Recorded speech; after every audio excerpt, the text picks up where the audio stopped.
Hi sugars, good morning, good afternoon, good evening, depending on the time you eventually see this video. I greet you and how you're doing. Welcome back to the channel. Welcome back to another video. God is good. God is intentional. First and foremost, I want to thank and appreciate each and every one of you that actually left your comments in the comment section of my 2 videos that I complained about health challenges.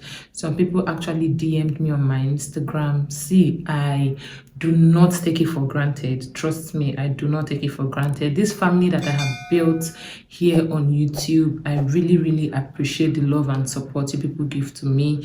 You know, not just by watching my videos and, you know, obviously me making my revenue and all that, but when I put out videos, the comments you people leave in the comment section, intentional comments of care and concern, I really do appreciate it. Words cannot explain it. Actually, words cannot really express my gratitude. It's terrible if a person puts out a video concerning a health challenge and then there's no reaction, there is no empathy, nothing. But I put out videos out there and people intentionally give me advices, give me some medical terms in the comment section of most of these videos that I put out. I don't even know, I have to Google them. The first one that I put out about the numbness in my hand and my husband's foot, and the love and the concern was massive. And then the last one that I put out on Saturday, where I had severe pain, and thank you all so much. I eventually spoke with my doctor and he prescribed drugs to me. Thank you all so much. I really do appreciate it. I don't take it for granted. Thank you all so much. And those people that actually took out time to send me DMs on Instagram, that one is just a separate kind of love. I appreciate you all so much. So let me just dive right into the title of this video, why we are all here. In this day and time, this period, this era, this hardship, this everything that everybody's going through right now, this is the worst time to experience armed robbery attack. This is the worst time armed robbers can attack a person's home and take properties or anything, regardless of how small or tiny the thing is. And you know, everybody knows how things are expensive right now. Everybody knows how the economy is really bad. Everybody knows how money is hard to come by these days. So for armed robbers to attack a person's house and take stuffs is crazy. What was that? On Wednesday, was it? On Thursday rather. Yes, on Thursday around 5 a.m. my sister called me that armed robbers attacked their home. I was shocked. I froze. I jumped out of the bed. I'm like, how, when, how did they enter, all that stuff? So in their compound, there are like, I think about 10 flats in the compound. It's a massive compound. And my sister is on the last floor.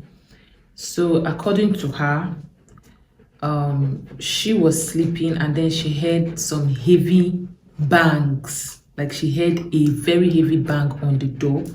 You know, she ignored it. Maybe somebody was, you know, trying to do something or, you know, just minding your business initially. But then she kept on hearing the bangs, and then her husband also like heard it and was like, what's going on? And they peeped, or rather they listened through the window and they could hear officer, like people were calling each other officers. My sister's husband was like, oh, they are policemen, maybe they've come to arrest somebody. And this, according to her, this happened around 3:15 a.m. And she said, she told her husband that no, this doesn't look like police officer, because she saw somebody move back and then use his foot to kick the door. And she saw the person move back again. You know, when somebody moves back and tries to push down the door with your foot, the police officer will not do that. So that was when it dawned on them that these weren't police officers. She and her husband managed to peep through the balcony, and then they could see people with guns. like big guns, and they were calling themselves officers and everything. So they were in the building opposite theirs, in the same compound, but they were in the building opposite theirs. And then by the time they started hearing the same bang on the main door to the staircase of their own building, that was when it dawned on them that this shit was getting real. So her husband collected her phone, because she just got a new phone. Her husband collected her phone, went and hid it, and then took every other accessories that needed to be hidden, and they hid what they could hide. And then you await your fate. That was just what it is. So they could hear people banging, hitting different doors. And when it got to their own door, she said her husband didn't just wait for them to kick the door down. He just, at the first hit, he just stood up and opened the door, and they shouted, "Lie down, lie down, lie down." They lay down on the floor. And according to her, there were 12 in number, 12 armed robbers in their compound. And as God will have it, God in his infinite mercy, there was only one person in their flat. Only one person eventually entered their own flat. And when he entered, he asked, "Where is the phone? Where is her phone?" My sister's husband said her phone is not good. They now brought out the touchlight phone that she uses to substitute for her main phone. And like, this is the phone she's using, that her phone is not good. The guy was like, no, where's her phone? I said, yeah, that her phone is not good. And then he collected her husband's phone, went to where they plug chargers, and then unplugged her power bank. So they took just a phone and a power bank from my sister's flat, and he went out, met other officers. They were struggling. They entered virtually everybody's flats, apart from the ones that were not around. Like 2 people on the ground floor weren't around, so they didn't have their way to enter into the flat, though they were trying to, because the ground floors have protectors, like full protectors. So they were trying to cut down, according to her, they were trying to cut the padlock so that they'll have their way into the flat. But maybe they didn't just want to waste time, and then they just left it. So those are the only flats that they didn't enter. Then one of the flats that they robbed in that compound, they are a newly married couple. The man is either with DSS or SSS, one of those SS agencies. And then when they entered the compound, one person jumped the fence and then opened the gate. And then when the person opened the gate, the security man came out, and then he heard a very resounding slap on his cheek. And then he got his phone, he told him to lie down, he lay down flat on the floor. And then they asked the security man, "Where's the guy that just got married, the SSS guy, the DSS?" He said he doesn't know which particular flat he's in, but he pointed to the building where he's in. So they eventually made their way to the flat. And then the wife hid in her room, the husband hid in his room, and then the wife was hiding in the toilet. So they eventually saw the wife, like dragged her out of the toilet, and they were like, "Open your husband's phone," because they were holding her husband's phone so that she should put in her husband's password. So her hand was shaking, and then when she eventually did that, she saw them with her own phone. And according to her, she threw her phone behind the bed frame. You know, this new bed frame that is always high. So, and then bed frames now, they don't have, you can't see through. There is no way you can possibly see what's going on under the bed. So she doesn't know how the guy managed to find the phone that she threw behind the bed frame, that she was shocked when the guy handed her her own phone to open it. And as she was putting the password and everything, the guy was taking notes so that he won't forget. He was writing down the password so that he won't eventually forget. And then they eventually made way to the wife's room where the husband was hiding, and he was holding the door so that they wouldn't enter. He was trying to protect himself, holding the door, and then they eventually shot at the door, but they didn't shoot him. That was when he now opened the door, and then they entered, brought him outside, laid them on the floor, took their phones, and miraculously, the only things these armed robbers took from these flats were phones, laptops, ATM cards. They didn't carry any electronics, they didn't steal anybody's car. They just took phones, laptops, and ATM cards, which is actually a big deal because if armed robbers eventually have access to your ATM card and at night, before you go and report to the bank in the morning, who knows what can happen between that short period of time you get. And then there was a girl that had an unfortunate encounter with two of the guys, which is she wasn't married to the man that she came to see in the house. And there's a little nasty story behind that, but I'm not ready to come out here to share that because it's it's nasty. And then there's this guy in the compound as well. When he noticed the armed robbers breaking into people's houses, he packed his phones, his laptops, and jumped. And then went to go and hide in the generator side. As God will have it, they didn't find him. There was another guy that was hiding behind the toilet door. You know, when you open the toilet door, he was just hiding there. So he left the door open. So when they peeped, they didn't see anybody. And then they left. They just took his pair of slippers, which were quite expensive. Somebody from the compound said they saw one of the armed robbers pick up the slippers and he was like dusting it. Dusting the slippers and then took it. Now, coming to the doors that were smashed down, you know, these foreign doors.